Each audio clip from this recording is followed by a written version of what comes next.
Salut à tous, ravi de retrouver sur canalturf.com. Nous allons évoquer les réunions de ce jeudi 3 septembre, et notamment le quintet, qui aura pour cadre l'hippodrome de Paris-Longchamp. J'évoquerai ensuite la réunion 2 à Strasbourg, où j'ai pu m'entretenir avec plusieurs professionnels y participant. Petit mot également ensuite sur la réunion 3 à Lyon-Parilly et la réunion 4 au Croisé-la-Roche. On commence par le quintet. Le prix du lac pour les 3 ans, épreuve à mon avis ouverte avec des surprises possibles. J'aime beaucoup dans cette course le 10 Man, le 6, à savoir Silver Crystal, le numéro 9, Volinka. Ces trois-là se connaissent bien. Elles ont été affichées 2e, 3e et 4e d'un quintet. Le prix Miss Dan disputé le mois dernier à Clairefontaine le 10 août et à mon avis, elle doit pouvoir répéter le 10 Manet qui est assez régulière. On le reposera le 8 Reventador et le 11 Salossin qui ont été affichés dans cet ordre 1er, 3e le 13 août à Deauville et qui devraient pouvoir confirmer dans ce lot.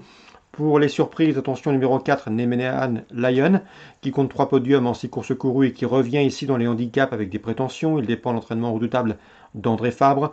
Attention également dans cette course au numéro 2, c'est Blue Swan, qui avait bien fait déjà par le passé, 3 podiums pour lui en 5 courses courues. Et on retiendra également le numéro 5, c'est bien ça, Grand Geste, qui a terminé devant Blue Swan à l'occasion d'une sortie commune dans un handicap le 13 août à Deauville sur 2005. Donc pas de problème de distance les concernant. En canon partant, j'hésiterai numéro 13, Vadacre, qui va débuter dans les handicaps. Résumé chiffré, 10, 6, 8, 9, 8, 11. Je répète, 10, 6, 9, 8 et 11. Ensuite le 4, le 2 et le 5. 10, 6, 9, 8. 11, 4, 2 et 5. Suite du programme, on va parler des temps forts avec des groupes à l'affiche, le prix d'Arambert notamment. Wesley Ward, l'entraîneur américain, délègue le 106 Wink, une 2 ans invaincue. Ce sera l'attraction de cette course, à mon avis, de pouvoir préserver son invincibilité. Wesley Ward qui présente toujours des chevaux prêts à gagner dans l'Europe et notamment dans l'Hexagone. Notez qu'il avait remporté également le prix Morny avec Campanelle. Concernant l'opposition, pourquoi pas évoquer le 101, c'est Liva Shop qui a terminé 6e du prix Morny dernièrement sur 1200 mètres. Mais auparavant, elle avait signé 3 succès pour ses 3 premières sorties publiques et 3 succès obtenus sur 1000 mètres, distance qui nous intéresse. D'ailleurs, elle a gagné sur ce parcours le prix du bois. C'était le mois de juillet, 106, 101. Dans le prix Lutèce, belle épreuve également, j'aime beaucoup le 404 Ketil, qui a gagné l'an dernier, mais qui est toujours à la recherche d'une première victoire cette année. Et à mon avis, il peut la trouver ici. Le cheval a couru 3 fois en 2020, 3 places de deuxième, une deuxième place notamment récemment. Dans le prix Ocar, c'est un groupe 2. Ici, le prix Lutèce, c'est un groupe 3. Bref, sa chance saute aux yeux. On lui posera le 406, Measure of Time. 3 victoires en 4 courses courues. Le cheval termine 3e derrière Ketil à l'occasion de leur tentative commune du 14 juillet dans le prix d'Ulysse. Donc on prend les mêmes, 404 Ketil, 406 Measure of Time.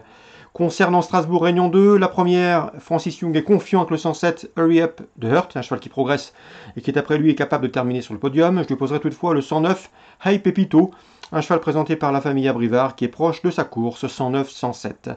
La deuxième, le 210 Get Lucky, compte déjà 5 podiums, dont 3 victoires en 6 courses courues. Corde à droite, aucun problème. C'est une postulante sérieuse à la victoire, tout comme le 9 Golden Tulip qui vient de s'imposer à Abbeville, qui sera pieds nus et qui compte 2 sorties des ferrées des 4 pieds. En tout cas, lors de ces 2 dernières sorties des ferrées des 4 pieds, elle a gagné. La troisième, le 311 Gold River, entraînement Abrivard, en tout cas Drive Alexandre Abrivard mérite crédit.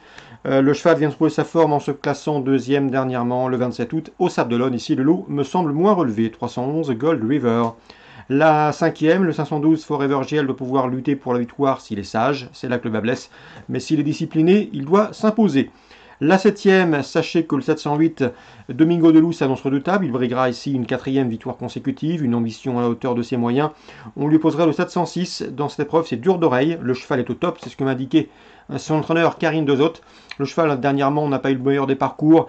Il s'est retrouvé par le jeu des relais assez loin. Il est venu finir en dehors. Mais s'il avait pris l'option de la corde, il aurait sans doute terminé sur le podium. C'est ce que m'a indiqué son entraîneur. Il faut le reprendre. Le cheval est dur à l'effort et on escompte ici un très bon résultat. On serait déçu de ne pas le voir sur le podium, sachez-le. 708, 706. La 8e, Ronald Coppens est très confiant avec le 806, à savoir c'est D'accord Maestro, un cheval qui est un excellent droitier, un cheval qui est en retard de gain, qui certes a ses petits soucis, mais il était soigné régulièrement à la mer par Ronald Coppens. Il part ce mardi, il fait une escale à Grosbois chez Pierre Vercuis afin de limiter le déplacement. Ça ne fera donc pas un très long déplacement pour Strasbourg. C'est un cheval qui, lors de ses 12 dernières sorties qu'en droite, a toujours terminé parmi les 4 premiers, enregistrant même 11 podiums ici.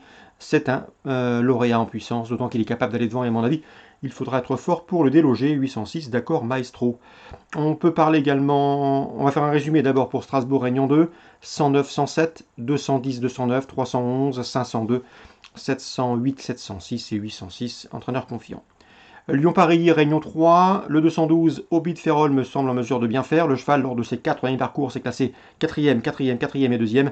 C'est un cheval qui doit pouvoir ici bien faire. En tout cas, Jean-Marc Godard effectue un déplacement ambitieux. Croisé-la-Roche, Réunion 4. Dans la deuxième course, je vous recommande le 213. C'est Capital Magique. J'ai pu m'entretenir avec Jérémy Koubich. Il est confiant, tout du moins pour l'obtention d'une place sur le podium. Son cheval est bien. D'ailleurs, il a bien fini dernièrement à Vincennes. Même si le classement n'est pas là, eh bien, il a bien fini. Et ce, après avoir tardé à trouver le passage. Le cheval est pieds nus et est en mesure de faire sa course. Il redoute bien sûr le 205, Diego Vernois, qui est bien engagé au premier poteau, qui reste sur 2 plaisants succès. 205 et 213, à savoir Diego Vernois et Capital Magique. C'est pour le Croisé-la-Roche en Réunion 4. Je vous souhaite désormais d'excellents jeux à tous, une bonne journée. Nous, on se retrouve demain pour un nouveau programme.